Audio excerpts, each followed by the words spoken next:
എന്നോട് സംസാരിച്ചില്ലേലും എന്നെ ചേർത്ത് പിടിച്ചില്ലേലും എനിക്ക് ഉണ്ണിയേട്ടനില്ലാതെ പറ്റില്ല. പൂർവി മനസ്സിൽ ഉരുവിട്ടുകൊണ്ടിരുന്നു. അന്നേരമാണ് പൂർവിയുടെ അമ്മ അവിടേക്ക് കയറി വന്നത്. വാ മോളെ, നമുക്ക് പോകാം. ബെഡിൽ മുട്ടുകാലിന് മുകളിൽ ചുറ്റിപ്പിടിച്ച കൈകളിൽ തലകുനിച്ച് കിടക്കുന്നവളെ നോക്കി പൂർവിയുടെ അമ്മ ഇടർച്ചയോടെ പറഞ്ഞു.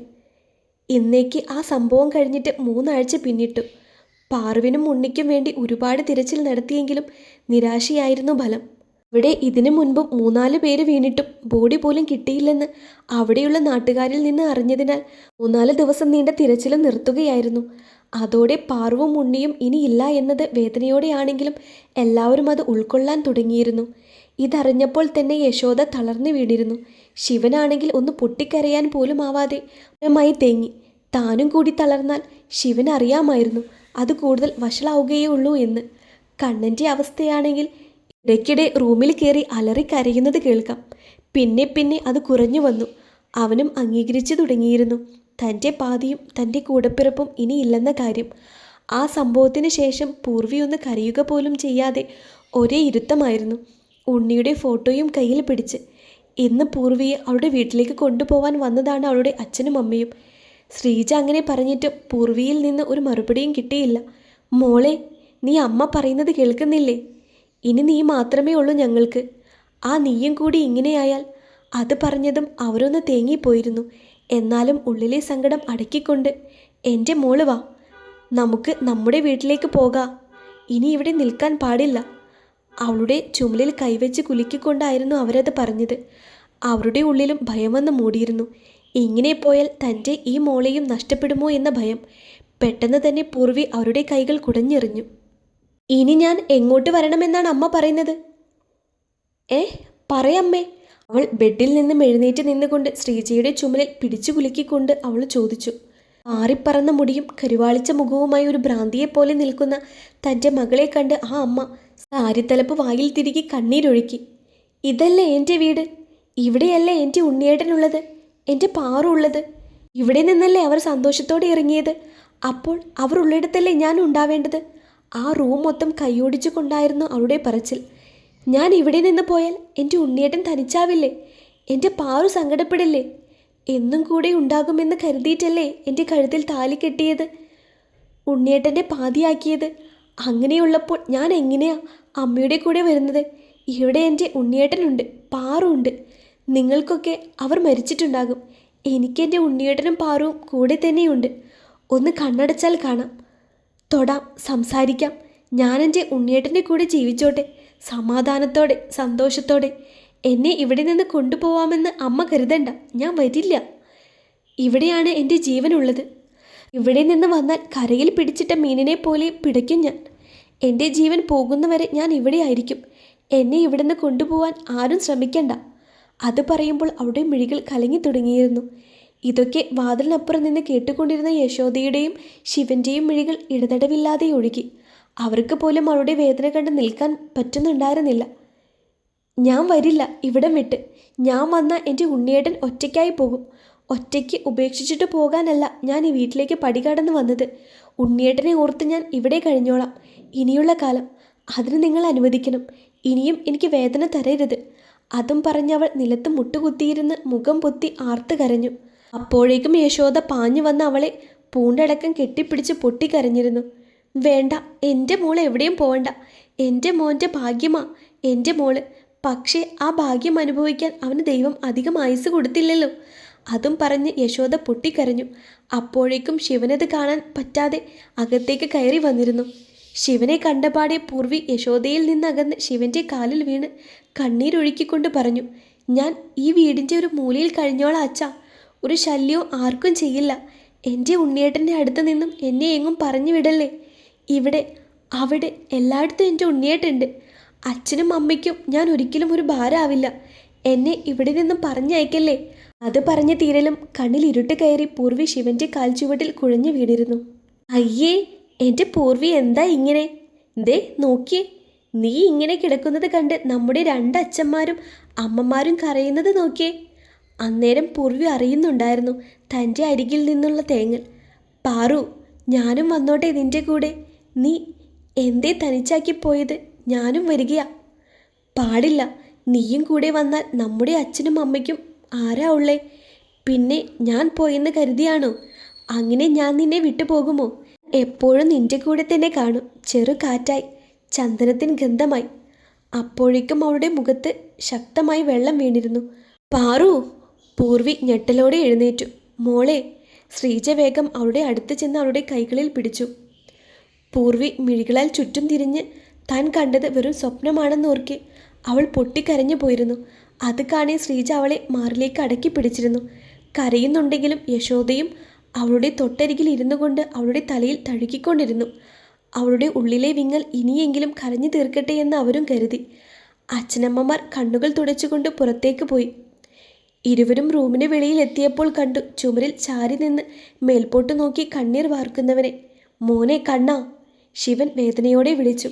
അത് കേൾക്കെ ഷർട്ടിൻ്റെ സ്ലീവിൽ കണ്ണുകൾ തുടച്ച് ചിരിക്കാൻ ശ്രമിച്ചു. പക്ഷേ എൻ്റെ മിഴികൾ അതിനെ തോൽപ്പിച്ചുകൊണ്ട് ഒഴുകിയിറങ്ങിയിരുന്നു. അത് കാണേ ശിവൻ പാഞ്ഞു ചെന്ന് അവനെ നെഞ്ചോട് അടക്കി പിടിച്ചിരുന്നു. തൻ്റെ ഉള്ളിലെ വിങ്ങൽ ഇറക്കി വയ്ക്കാൻ ഒരിടം കിട്ടിയതുപോലെ ശബ്ദമില്ലാതെ മിഴിനീർ വാർത്തു അവൻ. എന്ത് പ്രശ്നം വന്നാലും ഉള്ളിലടക്കി തൻ്റെ ഇടത്തോടെ നേരിടുന്നവൻ ഇന്ന് തൻ്റെ നെഞ്ചിൽ വീണ് ശബ്ദമില്ലാതെ കരയുന്നത് കാണി ആ അച്ഛൻ്റെ കണ്ണിൽ നിന്ന് ഒറ്റ കണ്ണുനീർ കവളിനെ തഴുകി അവൻ്റെ മുടിക്കുള്ളിൽ ഒളിച്ചു. അച്ഛാ, പോകേണ്ടായിരുന്നുല്ലേ? അതുകൊണ്ടല്ലേ എൻ്റെ ഹൃദയമിടിപ്പും എൻ്റെ ശ്വാസവും ഒരുമിച്ച് പോയത്? അവർക്ക് അത്രയേ ആയുസ് വിധിച്ചിട്ടുള്ളൂ മോനെ. എല്ലാം മുകളിലിരിക്കുന്നവൻ്റെ തീരുമാനമല്ലേ, അതിനെ എതിർക്കാൻ നമുക്ക് കഴിയില്ലല്ലോ. ശിവൻ വേദനയോടെ പറഞ്ഞു. എനിക്ക് പറ്റുന്നില്ല അച്ഛാ. എൻ്റെ ഉണ്ണിയില്ലാതെ, പാറു ഇല്ലാതെ എന്തിന് ദൈവം എന്നോട് ഇത്ര ക്രൂരത കാണിച്ചു? ഞാനും എൻ്റെ പാറു ജീവിച്ചു തുടങ്ങിയതല്ലേ ഉള്ളൂ. എനിക്ക് അവളോടൊപ്പം ജീവിച്ച് കൊതി തീർന്നില്ല അച്ഛാ. അത് പറയുന്നതിനോടൊപ്പം അവൻ വല്ലാതെ കരഞ്ഞു പോയിരുന്നു. ഉണ്ണി അവനും പോയില്ലേ? അമ്മയുടെ വയറ്റിൽ പോലും ഒരുമിച്ച് നിന്നവനാ. ഞാനില്ലാതെ പറ്റാത്തവനാ. ദാ ഇപ്പോൾ ഒരു യാത്ര പോലും പറയാതെ പോയിരിക്കുന്നു. കേൾക്കുക എന്നല്ലാതെ എന്ത് പറഞ്ഞ് അവനെ ആശ്വസിപ്പിക്കണമെന്ന് ആ അച്ഛൻ അറിയില്ലായിരുന്നു. പിന്നെയും ദിവസങ്ങൾ പോയിക്കൊണ്ടിരുന്നു. കൂട്ടുകാരുടെ ദിവസങ്ങളുടെ പരിശ്രമത്തിൻ്റെ ഫലമെന്നോണം കണ്ണൻ വീണ്ടും അവൻ്റെ ഷോപ്പിൽ പോയി തുടങ്ങിയിരുന്നു. പക്ഷേ ഉണ്ണിയുടെ ഷോപ്പിലേക്ക് അവൻ വെറുതെ പോലും നോക്കാറില്ല. ഇപ്പോൾ അവിടം നോക്കി നടത്തുന്നത് കിച്ചുവാണ്. കണ്ണിലിപ്പോൾ പണ്ടത്തെ കുസൃതിയില്ല, ഗൗരവം മാത്രം. വായ വയ്ക്കാതെ സംസാരിക്കുന്നവൻ ചോദിച്ചതിന് മാത്രം മറുപടി. അവൻ്റെ വേഷവും രൂപവും തന്നെ മാറിപ്പോയിരുന്നു. ആരോടോ ഉള്ള വാശി പോലെ. കറുപ്പ് ഷർട്ടും അതേ കളർ മുണ്ടുമാണ് വേഷം. താടിയും മുടിയും നീട്ടി വളർത്തിയിട്ടുണ്ട്. ആഴ്ചയിലൊരിക്കൽ അമ്പലത്തിൽ പോകുന്നവൻ ഇപ്പോൾ അതുമില്ലാതായി. മൊത്തത്തിലെല്ലാം കൊണ്ടും മാറ്റം. പൂർവിയാണെങ്കിൽ പണ്ടത്തേതിനേക്കാളും കോലം കെട്ടു. കണ്ണൊക്കെ കുഴിഞ്ഞു, കവളൊക്കെ ഒട്ടി മെലിഞ്ഞ് വടി പോലുള്ള രൂപം. യശോദയെ ജോലിയിൽ സഹായിച്ചും മുറ്റത്തെ ചെടികളെ നനച്ചും പൂർവി ശിവനോട് പറഞ്ഞ് മുറ്റത്ത് ഒരുപാട് ചെടികൾ നട്ടുപിടിപ്പിച്ചിട്ടുണ്ട്. അതിൽ വിരിയുന്ന പൂക്കൾ കാണുമ്പോൾ മാത്രമാണ് അവളുടെ ചുടികളിൽ നേരിയ പുഞ്ചിരി വിടരുന്നത്. അവിടെ നിൽക്കുമ്പോൾ മാത്രമാണ് അവളുടെ മുഖം കുറച്ചൊക്കെ തെളിഞ്ഞു കാണുന്നത്. മാളു ഉണ്ണി പോയതോടെ അമ്മമ്മയുടെ വീട്ടിലേക്ക് താമസം മാറിയിരുന്നു. അവനില്ലാത്ത വീട് കാണാൻ പോലും അവൾ ആഗ്രഹിച്ചിരുന്നില്ല. അങ്ങനെ ഒരു ദിവസം മീൻ വിൽക്കാൻ വേണ്ടി വന്നതായിരുന്നു ശാന്ത. അവിടെ സ്ഥിരം മീൻ കൊണ്ടുവരുന്നത് അവരായിരുന്നു. അല്ല ചേച്ചി, ഉണ്ണി പോയിട്ടിപ്പോൾ കൊല്ലം ഒന്നാവാറായില്ലേ? അവർ സംസാരത്തിന് തുടക്കമെന്നോണം പറഞ്ഞു. അതിന് യശോദ തെളിച്ചമില്ലാതെ മൂളി. ഞാൻ പറയുന്നത് കൊണ്ട് ഒന്നും തോന്നരുതല്ലോ. ആ കൊച്ചിനെ ഇനിയും ഇവിടെ പിടിച്ചു നിർത്തണോ? അതും പറഞ്ഞ് മീൻകൊട്ട ഒരു സൈഡിൽ വെച്ച് അവർ ഉമ്മറപ്പടിയിൽ ചമ്രം പടിഞ്ഞിരുന്നു. മോളുടെ ഇഷ്ടം ഇവിടെ നിൽക്കാനാ, ഞങ്ങൾക്കും അതാണിഷ്ടം. ഓ എൻ്റെ ചേച്ചി, നിങ്ങൾക്കെന്താ ചിന്തിക്കാനുള്ള ബുദ്ധിയില്ലേ? ആ കൊച്ചി ഇപ്പോഴും ചെറുപ്പമാ, അത് നിങ്ങൾ ഓർക്കണം. അതും പറഞ്ഞവർ വെറ്റിലയും പുകയിലയും ഒന്നിച്ച് വായിൽ വെച്ച് ചവയ്ക്കാൻ തുടങ്ങി. ശാന്ത എന്താ പറഞ്ഞു വരുന്നത്? യശോദ സംശയത്തോടെ ചോദിച്ചു. അത് കേൾക്കെ ശാന്ത വീണ്ടും പറഞ്ഞു തുടങ്ങി. അതിനെ അതിൻ്റെ വീട്ടിലേക്ക് പറഞ്ഞു വിട്ടേക്ക്. അത് ചെറിയ കൊച്ചാ, അതിന് ഇനിയും നല്ലൊരു ഭാവിയുണ്ട്. നിങ്ങൾ ആ കൊച്ചിനെ ഇവിടെ പിടിച്ചു നിർത്തിയാൽ അതിൻ്റെ ജീവിതം നശിക്കത്തേയുള്ളൂ. പിന്നെ നിങ്ങളുടെ കാലം കഴിഞ്ഞാൽ അതിനാരാ ഉള്ളത്? പിന്നെ ശാന്തയുടെ വാക്കുകൾ യശോദയെ വല്ലാതെ പിടിച്ചു കുലുക്കിയിരുന്നു. അതും പറഞ്ഞ് ശാന്ത നിലത്ത് നിന്നും എഴുന്നേറ്റു. നിങ്ങൾ ഒന്നുകൂടി ആലോചിച്ചു നോക്ക്, ആ പെണ്ണിൻ്റെ ഭാഗത്ത് നിന്നുകൊണ്ട്. അപ്പോൾ നിങ്ങൾക്ക് മനസ്സിലാവും കാര്യങ്ങളുടെ കിടപ്പ് വശം. അതും പറഞ്ഞ് ശാന്ത മീൻകൊട്ടയും എടുത്ത് അവിടെ നിന്നും പോയി. യശോദ ആകെ ചിന്താകുഴപ്പത്തോടെ അകത്തേക്ക് നടന്നു. ഇരിക്കുമ്പോഴും നടക്കുമ്പോഴും യശോദയുടെ മനസ്സിൽ ശാന്ത പറഞ്ഞ വാക്കുകളായിരുന്നു. ആ ചിന്തയിൽ കൂടി മീൻ മുറിക്കുമ്പോൾ യശോദയുടെ കൈവിരലുകൾ മുറിഞ്ഞു. പക്ഷേ അവർ ഇതൊന്നും അറിഞ്ഞില്ല. ഇത് കണ്ടുകൊണ്ടാണ് ശിവൻ കയറി വന്നത്. അയാൾ ഓടി വന്ന് അവരുടെ കയ്യിൽ നിന്നും കത്തി പിടിച്ചു വാങ്ങി. എന്താ യശോദേ നീ ഈ കാണിക്കുന്നത്? മീനിന് പകരം നിന്റെ കൈയാണോ മുറിക്കുന്നത്? അപ്പോഴാണ് യശോദയ്ക്ക് ബോധം വന്നത്. ശിവൻ വേഗം അവരുടെ കയ്യിലെ രക്തം കഴുകിക്കളഞ്ഞ് കിച്ചണിലെ ഷെൽഫിൽ നിന്നും ബാൻഡേഡ് എടുത്ത് വിരലിൽ ഒട്ടിച്ചു കൊടുത്തു. എന്നിട്ട് ചോദിച്ചു, എന്താണ് എൻ്റെ ഭാര്യയെ അലട്ടുന്ന പ്രശ്നം? അത് പിന്നെ ശിവേട്ടാ. യശോദ എന്ത് പറയണമെന്നറിയാതെ കുഴങ്ങി. യശോദയുടെ മുഖഭാവത്തിൽ നിന്ന് അവരുടെ ഉള്ളിൽ എന്തോ സീരിയസ് ആയ പ്രശ്നം അലട്ടുന്നുണ്ടെന്ന് ശിവന് മനസ്സിലായി. അയാൾ സാവധാനം അവരെ തന്നിലേക്ക് ചേർത്ത് നിർത്തിക്കൊണ്ട് ചോദിച്ചു, എന്താണ് എൻ്റെ ഭാര്യയ്ക്ക് സങ്കടം പോലെ? ആ ഒരു ആദി പോലെ. എന്താണെങ്കിലും ശിവേട്ടനോട് പറ. ശിവേട്ടാ, നമ്മുടെ പൂർവിയുടെ കാര്യം തന്നെയാ. നമ്മൾ അവളെ ഇവിടെ പിടിച്ചു നിർത്തുന്നത് അവളുടെ ഭാവിക്ക് തന്നെ ദോഷമല്ലേ? നമ്മുടെ മോൻ ഇനിയില്ല. അവളോട് നമ്മളിപ്പോൾ കാണിക്കുന്ന സ്നേഹം പിന്നീട് അവൾക്കൊരു ദോഷമാവില്ലേ? അവൾക്ക് ഇനിയും നല്ലൊരു ജീവിതമുണ്ട്. അവളെ പറഞ്ഞു തിരുത്തേണ്ടത് നമ്മളല്ലേ? ഇത് കേട്ടപ്പോൾ ശിവൻ പറഞ്ഞു, ഒന്നും ഞാൻ ചിന്തിക്കുന്നില്ല എന്നാണോ നീ വിചാരിച്ചു വെച്ചിരിക്കുന്നത്? അവൾ നമ്മുടെ മോളല്ലേ? അങ്ങനെയല്ലേ നമ്മൾ പാറുവിനെയും പൂർവിയെയും കാണുന്നത്? മരിച്ചത് അവളുടെ ഭർത്താവാണ്. കുറച്ച് നാളുകളെ അവർ ഒരുമിച്ച് ജീവിച്ചിട്ടുള്ളൂ എങ്കിലും അവൾക്ക് ഉണ്ണിയുടെ നഷ്ടവുമായി പൊരുത്തപ്പെടാൻ സമയം വേണം. അത് കഴിഞ്ഞ് അവൾക്കൊരു നല്ല ജീവിതം കണ്ടെത്തി കൊടുക്കേണ്ടത് നമ്മുടെ കടമയാണ്. അതും നമുക്ക് ചെയ്യണം. അതിന് കുറച്ച് സമയം വേണം. അതിനു വേണ്ടിയാണ് ഞാൻ അതിനെക്കുറിച്ചൊന്നും പറയാത്തത്. സമയം പോലെ എല്ലാം നടക്കും. നീ അതുവരെ ഒന്ന് ക്ഷമിക്കേ. അപ്പോൾ അവളെ വേറെ കല്യാണം കഴിപ്പിക്കാൻ അവളുമായുള്ള നമ്മുടെ എല്ലാ ബന്ധവും മറ്റുപോവില്ലേ? യശോദ നിർവികാരതയോടെ ചോദിച്ചു. പിന്നെ അതങ്ങനെ തന്നെയാണല്ലോ സംഭവിക്കുക എന്ന് കരുതി അവളുടെ മുന്നോട്ടുള്ള നല്ല ജീവിതം നമ്മളായിട്ട് ഇല്ലാതാക്കണോ? ഏയ്, അത് പറ്റില്ല. ഞാൻ എൻ്റെ മോളെ വേറെ ആർക്കും വിട്ടുകൊടുക്കില്ല. യശോദയുടെ മനസ്സ് അത് ഉൾക്കൊള്ളാൻ കഴിയാത്തതുപോലെ പറഞ്ഞു. അത് കാണേ ശിവനിൽ ഗൗരവം നിറഞ്ഞു. ഡി, നീ എന്ത് വിവരമില്ലായ്മയാണ് പറയുന്നത്? അവൾ വേറെ വീട്ടിലേക്ക് പോകുന്നത് എനിക്കും വിഷമമുള്ള കാര്യം തന്നെയാണ്. എന്ന് കരുതി അവളെ ഇവിടെ തന്നെ പിടിച്ചു നിർത്താനാണോ നിന്റെ ഉദ്ദേശം? ശിവൻ അവരെ നോക്കി പീഡിപ്പിച്ചുകൊണ്ട് പറഞ്ഞു. അതിന് വേറെ കെട്ടിച്ചു വിടണോ? നമ്മുടെ കണ്ണനെ കൊണ്ട് കെട്ടിച്ചാൽ പോരെ? അപ്പോൾ ഒന്നുകൊണ്ടും പേടിക്കണ്ടല്ലോ. അവർ നിറഞ്ഞു വന്ന കണ്ണുകൾ തുടച്ച് പറഞ്ഞു. അത് കേട്ടപാടെ ശിവൻ ഞെട്ടിക്കൊണ്ട് വാതിൽക്കലേക്ക് നോക്കി. പൂർവിയോ കണ്ണനോ ഇത് കേട്ടാലോ എന്ന് പേടിച്ച് അവിടെ ആരുമില്ലെന്ന് കണ്ടപ്പോൾ അയാളിൽ ആശ്വാസം നിറഞ്ഞു. എന്നിട്ട് യശോദയ്ക്ക് നേരെ കണ്ണുരുട്ടി. ഡി പോത്തേ, നീ പറഞ്ഞത് എന്താണെന്ന് വല്ല ബോധവും ഉണ്ടോ? ആ, എനിക്ക് നല്ല ബോധമുണ്ട്. അതല്ലേ ഞാൻ പറഞ്ഞത്.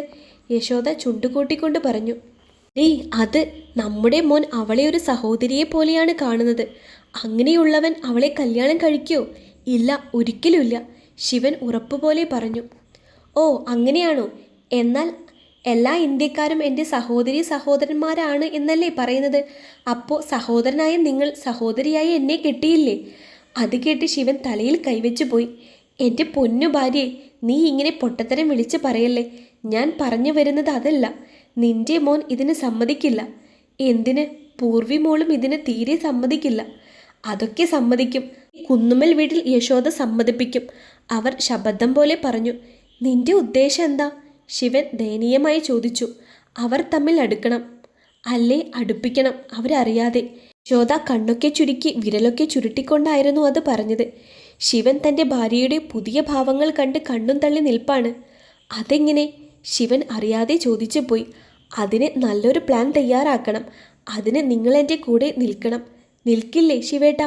ദൈവമേ, എൻ്റെ ഭാര്യ തന്നെ എനിക്ക് കിടക്കാനുള്ള കുഴി വെട്ടുകയാണോ? ശിവൻ മനസ്സിലോർത്തു. നിൽക്കില്ലേ ശിവേട്ടാ? എൻ്റെ ഉണ്ണിയുടെയും പാർവിൻ്റെയും ആത്മാവ് ഇത് തന്നെയായിരിക്കും ആഗ്രഹിക്കുന്നത്. അവർക്കും അവരുടെ പാതിയും കൂടെപ്പിറപ്പും വിഷമിക്കുന്നത് കണ്ടു നിൽക്കാൻ പറ്റുന്നുണ്ടാവില്ല. അത് പറയുമ്പോൾ അവരുടെ കണ്ണുകൾ നിറഞ്ഞ് ശബ്ദമിടറിയിരുന്നു. അത് കാണേ ശിവൻ അവരെ മാറോട് അടക്കി പിടിച്ചിരുന്നു. നമുക്ക് നോക്കാടി ഭാര്യയെ, നീ വിഷമിക്കാതെ. സത്യം? യശോദ നിറഞ്ഞ മിഴികൾ വിടർത്തിക്കൊണ്ട് ചോദിച്ചു. സത്യം. ശിവൻ അവരുടെ മൂർധാവിൽ അമർത്തി ചുംബിച്ചുകൊണ്ടായിരുന്നു അത് പറഞ്ഞത്. പിന്നെ ഒരു കാര്യം ആദ്യമേ പറഞ്ഞേക്കാം. അവരടുത്തില്ലേ പിന്നെ ആ കാര്യം വിട്ടോളണം. കരഞ്ഞു പിഴിഞ്ഞ് നിന്നേക്കരുത്. ശിവനിൽ ഗൗരവം നിറഞ്ഞു. ഇല്ല ശിവേട്ടാ, എൻ്റെ പ്ലാനിൽ അവർ വീഴും, അല്ലെങ്കിൽ വീഴ്ത്തും ഈ യശോദ. അതും ശിവേട്ടൻ എൻ്റെ കൂടെ നിന്ന് തന്നാൽ മാത്രം മതി.